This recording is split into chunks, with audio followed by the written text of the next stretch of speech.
नमस्ते। आज हम एक ऐसे प्राचीन भारतीय ऋषि के बारे में गहराई से बात करने जा रहे हैं जिनका नाम सुनते ही योग का ध्यान आता है। महर्षि पतंजलि।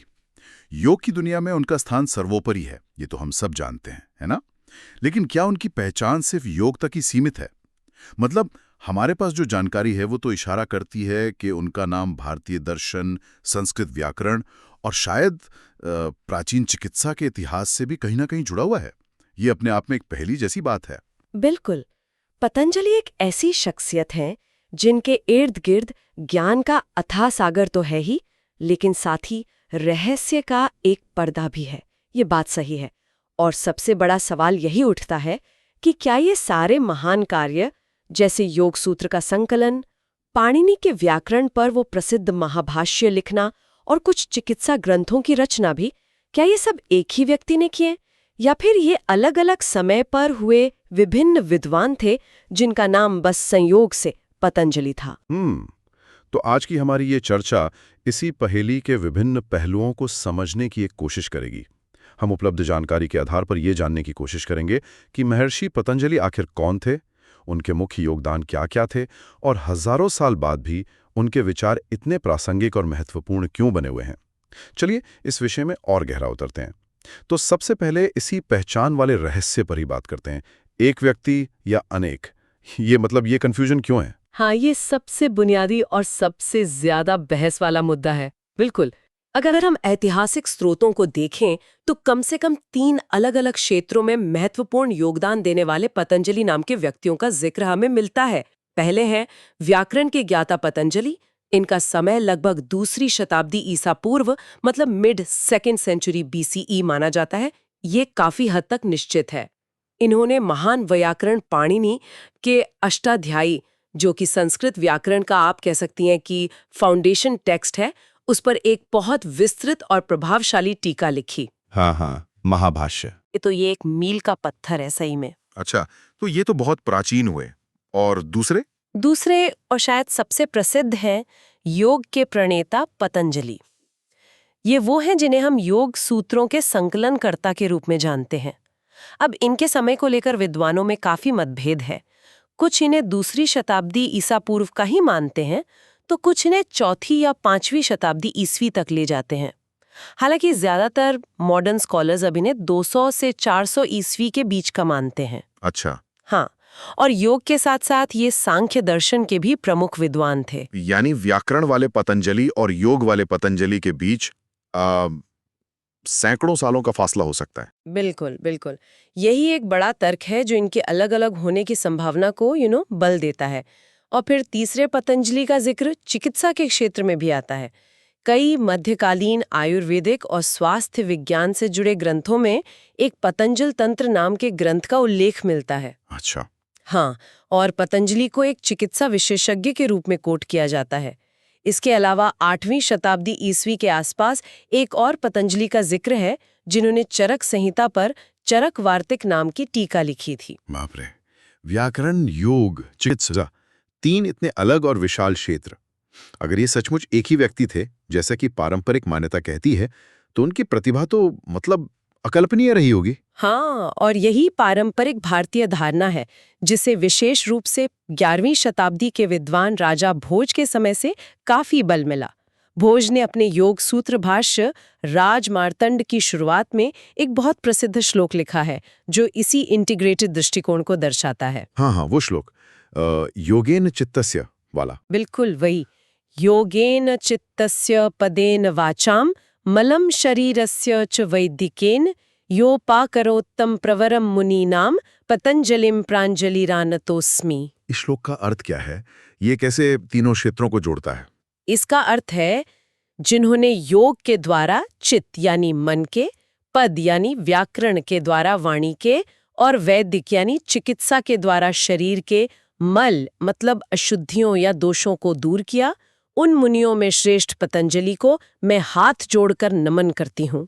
तो ये श्लोक बहुत स्पष्ट रूप से तीनों विधाओं योग, व्याकरण और चिकित्सा का श्रेय एक ही महामुनि पतंजलि को देता है।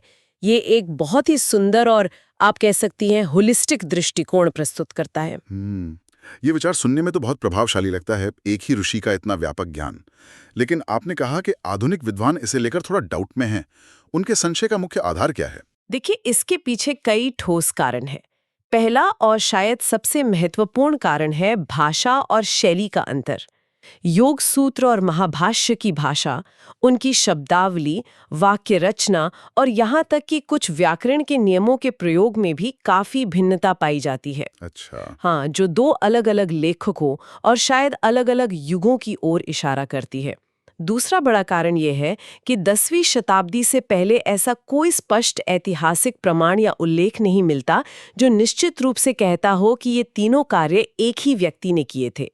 मतलब राजा भोज से पहले के जो भाष्यकार या लेखक हैं, वे आमतौर पर योग सूत्र के लेखक और महाभाष्य के लेखक को अलग-अलग ही मानते हैं। समझ गया। तो ये जो साक्ष्य आधारित विश्लेषण है, वो पारंपरिक मान्यता से थोड़ी अलग तस्वीर पेश करता है।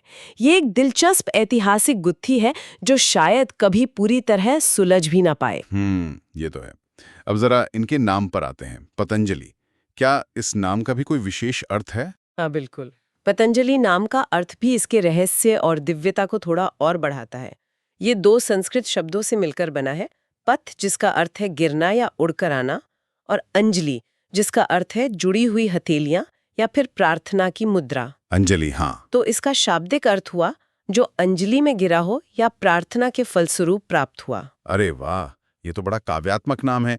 जरूर इसके पीछे कोई कथा होगी। बिल्कुल। इनकी जन्म से जुड़ी एक बहुत प्रसिद्ध पौराणिक कथा है। माना जाता है कि पतंजलि साधारण मनुष्य नहीं, बल्कि भगवान विष्णु के आसन यानी शेषनाग, आदिशेष, उनके अवतार थे। शेषनाग के अवतार? हाँ, कहानी कुछ इस प्रकार है कि गोनिका नाम की एक परम ज्ञानी और तपस्वी योगिनी थीं। वे अपना सारा योग ज्ञान किसी योग्य शिष्य को देना चाहती थीं, पर उन्हें ऐसा कोई मिल नहीं रहा था। तो उन्होंने एक योग्य संतान और शिष्य की प्राप्ति के लिए सूर्यदेव की कठोर आराधना की। एक दिन जब वो सूर्यदेव को अर्घ्य देने के लिए अपनी हथेलियों यानी अंजलि में जल लेकर खड़ी थीं, तभी आकाश से एक नन्हा सा सर्प उनकी हथेलियों में आ गिरा, मतलब पतित। और गिरते ही वो सर्प एक तेजस्वी बालक के रूप में परिवर्तित हो गया। अच्छा। क्योंकि वो अंजलि में पतित हुआ था, योगिनी गोनिका ने उसका नाम पतंजलि रखा और उसे अपना पुत्र और शिष्य दोनों स्वीकार किया। अद्भुत।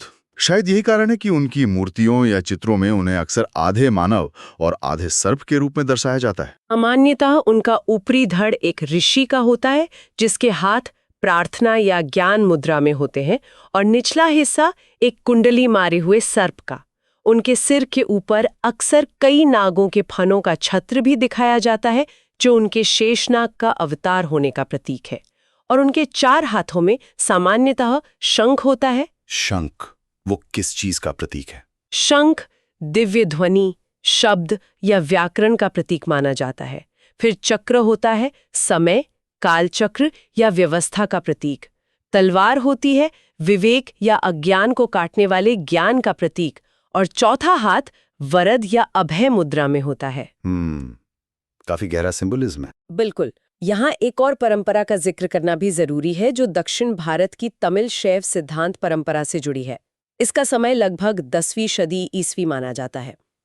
इसके अनुसार पतंजलि और 7 अन्य शिष्यों ने महान योगी गुरु नंदीदेव, जिन्हें नंदिकेश्वर भी कहते हैं, उनसे योग की दीक्षा ली थी। इस बात का उल्लेख संत तिरुमूलर के प्रसिद्ध ग्रंथ तिरुमंत्रम में मिलता है। अच्छा। हाँ, और इस परंपरा के अनुयायी मानते हैं कि महर्षि पतंजलि का समाधि स्थल रामेश्वरम के प्रसिद्ध शिव मंदिर परिसर में स्थित है, और वहां आज भी उनके लिए एक छोटी सी समाधि या श्राइन बनी हुई है। रामेश्वरम, ये जानकारी तो रोचक है। क्या किसी और स्थान का भी उल्लेख मिलता है उनकी समाधि के बारे में? हाँ, एक और स्थान का उल्लेख मिलता है, और वो भी तमिलनाडु में ही है। तिरुपत्तूर स्थित ब्रह्मपुरीश्वर मंदिर। कहा जाता है कि वहां ब्रह्मा जी के श्राइन के पास महर्षि पतंजलि की जीव समाधि है। जीव समाधि? हाँ, और वर्तमान में उस स्थान को एक ध्यान कक्ष, मतलब मेडिटेशन हॉल के रूप में प्रयोग किया जाता है। तो हम देख सकते हैं कि अलग अलग परंपराओं में उनके जीवन के अंतिम समय और स्थान को लेकर भी थोड़ी भिन्नता है, जो उनके रहस्य को और गहराई करती है। चलिए अब उनके उस काम पर आते हैं जिसके लिए वो आज दुनिया भर में जाने जाते हैं, योग सूत्र। पतंजलि का नाम सुनते ही सबसे पहले यही ग्रंथ मन में आता है। ये सूत्र असल में है क्या और इनका महत्व क्या है? देखिए, योग सूत्र, जिसे पातंजल योग दर्शन भी कहा जाता है, योग के सिद्धांत और अभ्यास पर लिखे गए 196 अत्यंत संक्षिप्त, गूढ़ और सारगर्भित सूत्र हैं। सूत्र मतलब एफरिज्म्स। हाँ, सूत्र का मतलब धागा भी होता ना, जैसे विचारों को पिरोना। बिल्कुल सही। कम से कम शब्दों में गहरे विचार। ये ग्रंथ उस समय में प्रचलित योग की विभिन्न बिखरी हुई पद्धतियों, तकनीकों और दार्शनिक विचारों को पहली बार एक व्यवस्थित, एक सिस्टमेटाइज्ड और सुसंगत रूप देने का सबसे महत्वपूर्ण और सफल प्रयास माना जाता है। और इसकी महत्ता इसी बात से पता चलती है कि मध्यकाल में ये सबसे अधिक अनुवादित होने वाले प्राचीन भारतीय ग्रंथों में से एक था। करीब 40 भारतीय भाषाओं में और साथ ही पुरानी जावनीज और अरबी जैसी विदेशी भाषाओं में भी इसका अनुवाद हुआ। अरे वाह! हाँ, ये पूरा ग्रंथ 4 अध्यायों या पाद में विभाजित है, जो योग के मार्ग के विभिन्न चरणों को दर्शाते हैं। पहला है समाधि पाद। इसमें 51 सूत्र हैं। ये समझिए कि आधारशिला रखता है। इसमें योग की सबसे प्रसिद्ध परिभाषा दी गई है, योगश्चित्त वृत्ति निरोधः। हाँ, ये तो सुना है, योग सूत्र 1.2। बिल्कुल, अर्थात योग चित्त की वृत्तियों मतलब मन के उतार चढ़ाव या विचारों के प्रवाह का निरोध है, यानी उनका नियंत्रण या समाप्ति। इसमें समाधि की प्रकृति, उसके विभिन्न प्रकार जैसे संप्रज्ञात और असंप्रज्ञात, अभ्यास में आने वाली बाधाएं जैसे रोग, आलस्य, संदेह, प्रमाद वगैरह, और उन्हें दूर करने के उपाय जैसे ईश्वर प्रणिधान, एक तत्वाभ्यास, इन सब का वर्णन है। फिर दूसरा है साधना पाद। इसमें 55 सूत्र हैं। ये प्रैक्टिकल अभ्यास पर केंद्रित है। इसमें क्रिया योग की बात है, तप, स्वाध्याय, ईश्वर प्रणिधान, जो अभ्यास को सरल बनाता है। और योग के सबसे प्रसिद्ध अंग अष्टांग योग यानी 8 अंगों वाले मार्ग का विस्तृत वर्णन इसी में है। अष्टांग योग, इसके बारे में तो आजकल बहुत सुनने को मिलता है। ये 8 अंग कौन-कौन से हैं और इनका जो क्रम है वो महत्वपूर्ण क्यों है? बिल्कुल, अष्टांग योग पतंजलि के दर्शन का व्यवहारिक हृदय है, कह सकते हैं।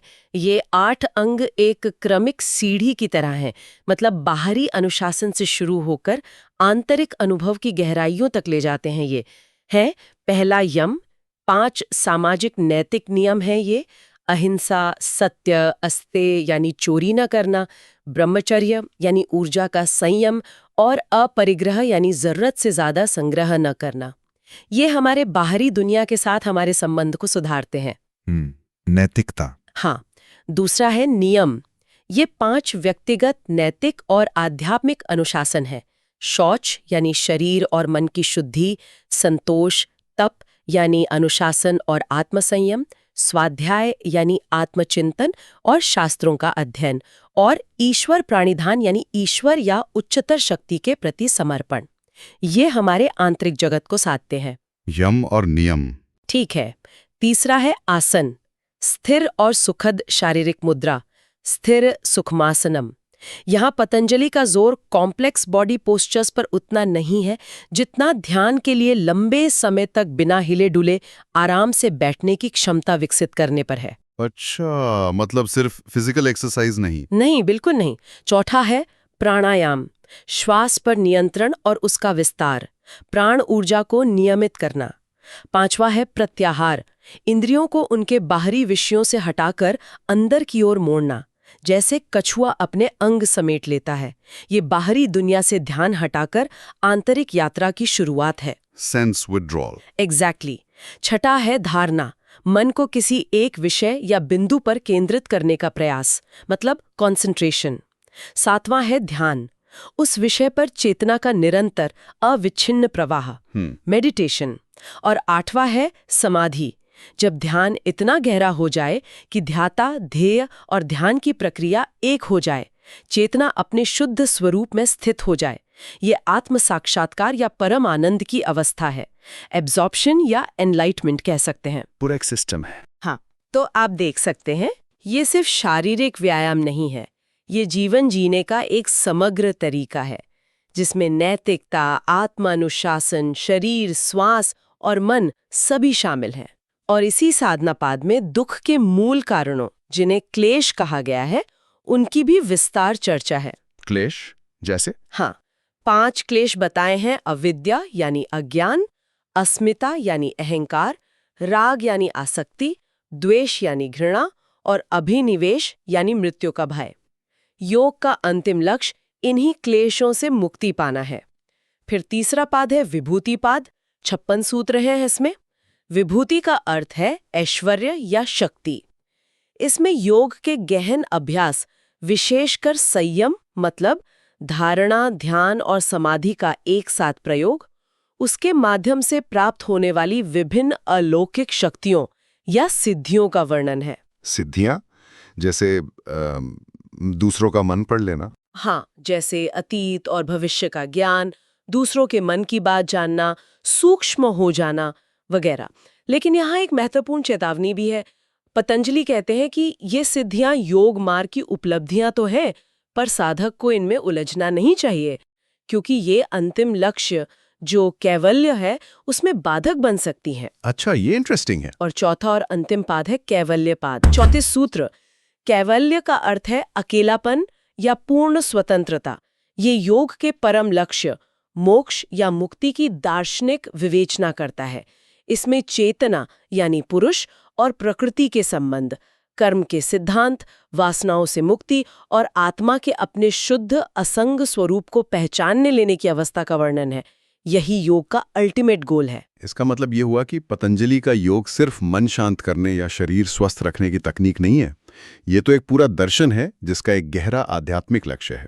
इसका फिलोसॉफिकल बेसिस क्या है? बिल्कुल, योग दर्शन भारत के 6 प्रमुख आस्तिक दर्शनों में से एक है और ये मुख्य रूप से सांख्य दर्शन की तत्व मीमांसा यानी मेटाफिजिक्स पर आधारित है। सांख्य? हाँ, सांख्य की तरह योग भी सृष्टि को 2 मूल तत्वों में विभाजित मानता है: पुरुष जो अनंत शुद्ध चेतना है, ज्ञाता है, और प्रकृति जो जड़ पदार्थ है, परिवर्तनशील जगत है, जिसमें मन, बुद्धि, अहंकार और सारा भौतिक जगत शामिल है।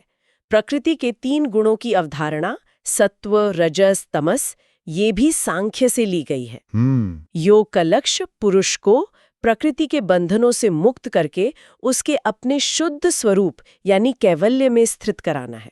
लेकिन सांख्य से एक महत्वपूर्ण अंतर ये है कि जहां मूल सांख्य दर्शन ईश्वर के अस्तित्व पर या तो मौन है या उसे आवश्यक नहीं मानता, वहीं पतंजलि का योग ईश्वर की अवधारणा को स्वीकार करता है। अच्छा। हाँ, जिसे ईश्वर प्रणिधान के रूप में साधना पाद में स्थान दिया गया है। ये ईश्वर एक विशेष पुरुष के रूप में है जो क्लेशों, कर्मों और उनके फलों से हमेशा मुक्त है और साधक के लिए ध्यान का आलंबन और प्रेरणा का स्रोत बन सकता है। समझ गया। और ये सूत्र शैली में लिखा गया है जो बहुत संक्षिप्त होती है। तो फिर इसके गूढ़ अर्थों को कैसे समझा जाता रहा है इतने सालों से? हाँ, सूत्र शैली की विशेषता ही यही है कि ये ज्ञान को याद करने और पीढ़ी दर पीढ़ी पहुंचाने के लिए तो बहुत अच्छी थी, लेकिन बहुत संक्षिप्त होने के कारण इसके अर्थ को खोलना मतलब उसे एक्सप्लेन करना जरूरी था। इसीलिए योग सूत्रों पर अनेक भाष्य और टीकाएं लिखी गईं। इनमें सबसे प्राचीन और प्रामाणिक भाष्य महर्षि व्यास का माना जाता है, जिसे व्यास भाष्य या योग भाष्य कहते हैं। बाद में वाचस्पति मिश्र ने व्यास भाष्य पर तत्ववैशार्दी टीका लिखी, विज्ञान भिक्षु ने योग वार्तिक और राजा भोज ने राजमार्तंड जैसी महत्वपूर्ण व्याख्याएं की। अच्छा। इन्हीं टीकाओं के माध्यम से ही सूत्रों के गहरे अर्थ और उनके प्रैक्टिकल इम्प्लीकेशंस स्पष्ट होते हैं। पतंजलि का दृष्टिकोण अत्यंत व्यवस्थित है, मनोवैज्ञानिक है और अनुभवजन्य है। वो केवल सिद्धांत नहीं बताते, बल्कि मन की कार्य प्रणाली को समझकर उसे अनुशासित करने की पूरी विधि, पूरा मेथड प्रदान करते हैं। अब आते हैं सबसे अहम सवाल पर। आज के इस आधुनिक युग में, इतनी व्यस्त और तनाव भरी जिंदगी में, हजारों साल पुराने इन योग सूत्रों की क्या प्रासंगिकता है, क्या रेलेवेंस है आज? इनकी प्रासंगिकता शायद पहले से भी ज्यादा है।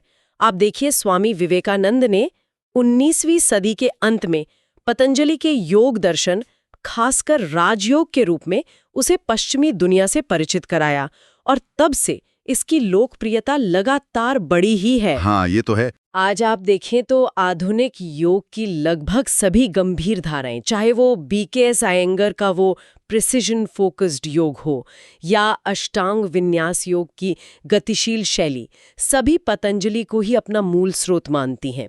ये सच है कि आजकल योग का अर्थ कई बार सिर्फ आसन या शारीरिक व्यायाम तक सीमित समझा जाता है। हाँ, अक्सर ऐसा होता है। बिल्कुल, लेकिन जो लोग योग की गहराई में उतरना चाहते हैं वे पतंजलि के अष्टांग मार्ग, विशेषकर यम, नियम, प्रत्याहार, धारणा, ध्यान, इनके महत्व को समझते हैं।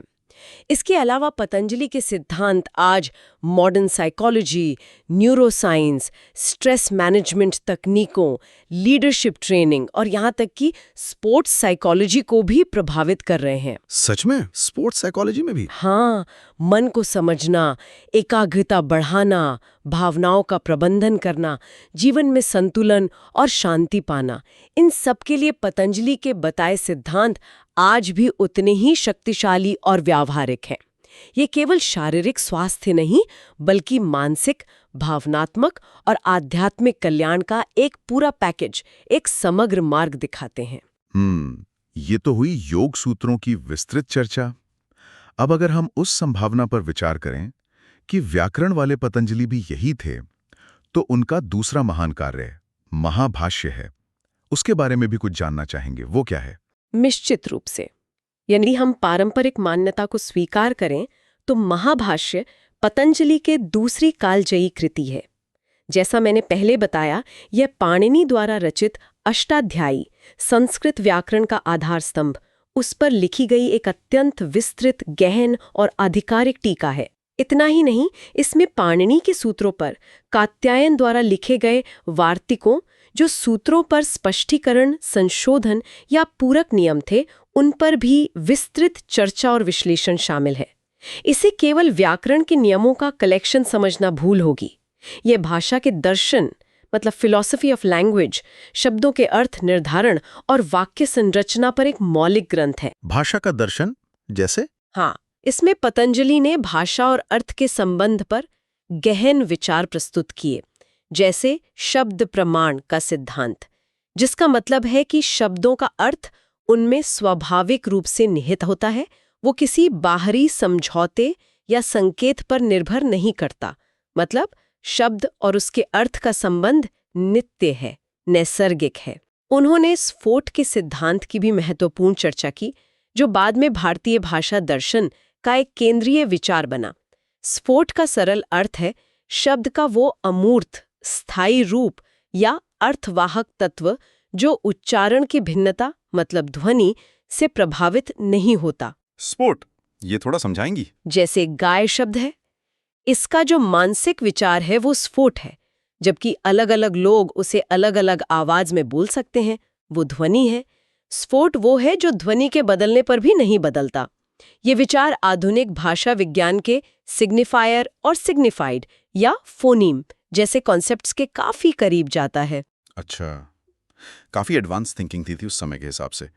तो क्या महाभाष्य लिखने का उद्देश्य केवल संस्कृत व्याकरण को सही ढंग से समझाना था, या इसके पीछे कोई और गहरा मंतव्य था? व्याकरण के नियमों को स्पष्ट करना और भाषा के शुद्ध प्रयोग, जिसे वो शब्दानुशासन कहते हैं, उस पर जोर देना तो एक प्रमुख उद्देश्य था ही। लेकिन पतंजलि स्वयं महाभाष्य के प्रयोजन बताते हुए इससे कहीं गहरे लक्ष्यों की ओर इशारा करते हैं। वो कहते हैं कि व्याकरण अध्ययन के मुख्य प्रयोजन है रक्षा, मतलब वैदिक संहिताओं और अन्य महत्वपूर्ण ग्रंथों की उनके मूल रूप में रक्षा करना। फिर ऊह, यानी मंत्रों में जरूरत पड़ने पर सही परिवर्तन करने की क्षमता विकसित करना। आगम, यानी शास्त्रों का सही ज्ञान प्राप्त करना, क्योंकि सही व्याकरण के बिना अर्थ का अनर्थ हो सकता है। हाँ, ये तो है। फिर लघु, यानी भाषा सीखने का सरल उपाय जानना, और असंदेह, यानी अर्थों में होने वाले संदेह को दूर करना। इससे पता चलता है कि पतंजलि भाषा को केवल कम्युनिकेशन का माध्यम नहीं मानते थे, बल्कि ज्ञान, परंपरा और संस्कृति की रक्षा तथा सत्य तक पहुंचने का एक अनिवार्य साधन मानते थे। भाषा की शुद्धता उनके लिए विचारों की स्पष्टता और ज्ञान की अखंडता के लिए जरूरी थी। ये तो बहुत महत्वपूर्ण बात है। एक और रोचक बात यह है कि महाभाष्य केवल व्याकरण का ग्रंथ नहीं है, ये अपने समय के समाज और इतिहास का भी एक अनमोल स्रोत है।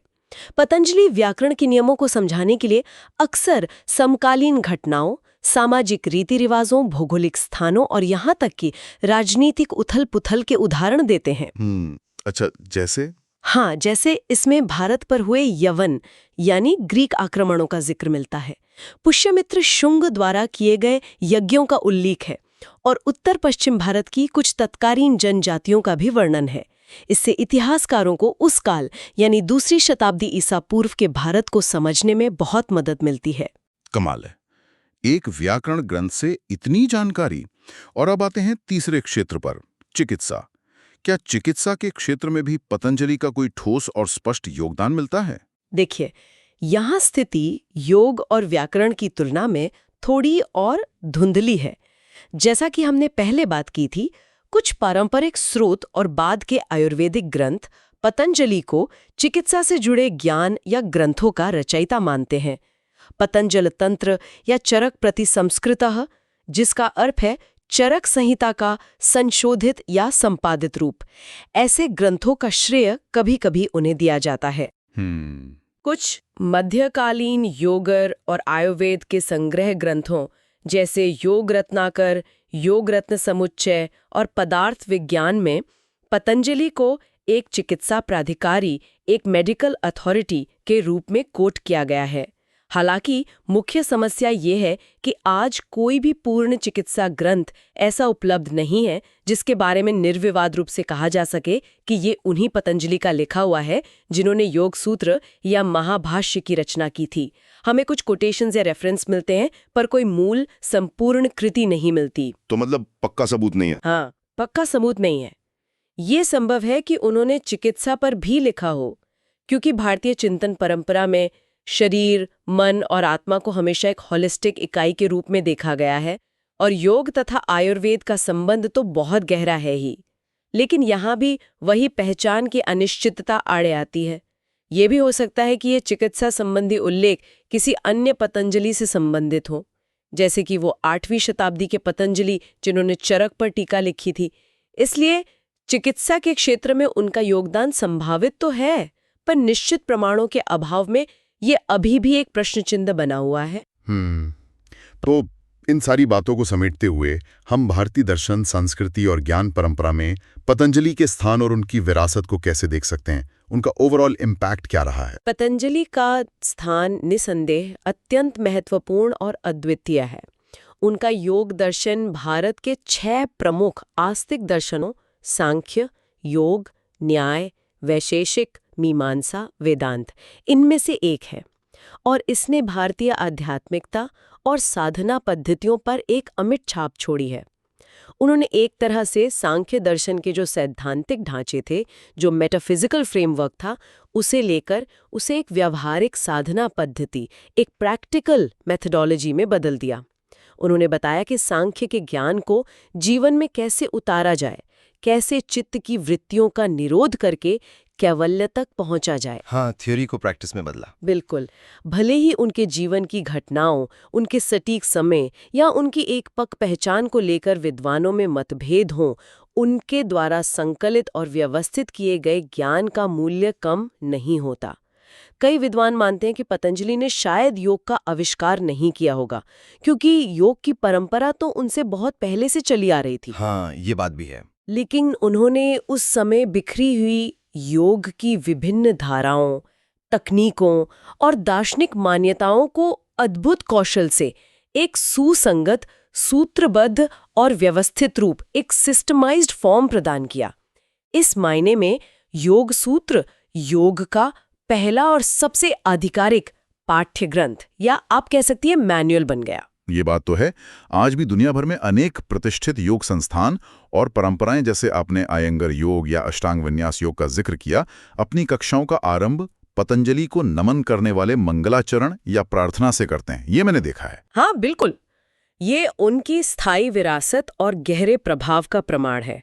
उनकी सिखाई हुई बातें जैसे नैतिक आचरण यानी यम नियम का महत्व, अभ्यास और वैराग्य के बीच संतुलन साधने की आवश्यकता यानी अभ्यास वैराग्याभ्याम तन निरोधा, दुख के मूल कारणों यानी क्लेशों को समझकर उनसे मुक्त होने का मार्ग, और सबसे बढ़कर अपने मन की गहराइयों को जानने और उसे अनुशासित करने की वैज्ञानिक विधि, ये सब आज के भागदौड़ भरे, जटिल और तनावपूर्ण जिंदगी के लिए न केवल प्रासंगिक हैं, बल्कि शायद पहले से कहीं अधिक आवश्यक हो गई हैं। आपने सही कहा। उनका काम केवल इतिहास की किताबों में दर्ज एक दस्तावेज नहीं है, बल्कि एक जीवंत परंपरा है, एक लिविंग ट्रेडिशन है, जिसे आज भी लाखों लोग जी रहे हैं और जिससे लाभान्वित हो रहे हैं। एकदम। पतंजलि की असली विरासत उनके जीवन के रहस्यमयी पहलुओं में उतनी नहीं है जितनी उन अनगिनत जिंदगियों में है जो उनके दिखाए मार्ग, नैतिक शुचिता से लेकर आत्म साक्षात्कार तक उस पर चलकर रूपांतरित हुई हैं और हो रही हैं। उन्होंने मानव चेतना की असीम क्षमताओं को खोलने और उसे विकसित करने का एक स्पष्ट, व्यावहारिक और कालातीत नक्शा हमें दिया है। ये सोचने पर विवश करता है कि आज की इस अति विशेषज्ञता, मतलब सुपर स्पेशलाइजेशन के युग में, जहां ज्ञान अक्सर अलग अलग हिस्सों में बटा होता है, क्या पतंजलि जैसा ज्ञान का संश्लेषण मन, शरीर, भाषा और शायद चिकित्सा को भी एक समग्र दृष्टि से देखना और साधना, क्या ये आज संभव है? या शायद यही उनकी सबसे बड़ी सीख है कि ज्ञान को टुकड़ों में नहीं बल्कि समग्रता में देखना और अनुभव करना ही मनुष्य की उच्चतम संभावनाओं को साकार कर सकता है। ये विचार हमें अपने साथ ले जाना चाहिए। ओके, तो उम्मीद है आपको हमारी आज की चर्चा पसंद आई होगी। ऐसी ही और चर्चाओं के लिए हमारे चैनल व्यक्तित्व द एपिक टेल्स को सब्सक्राइब करें। धन्यवाद।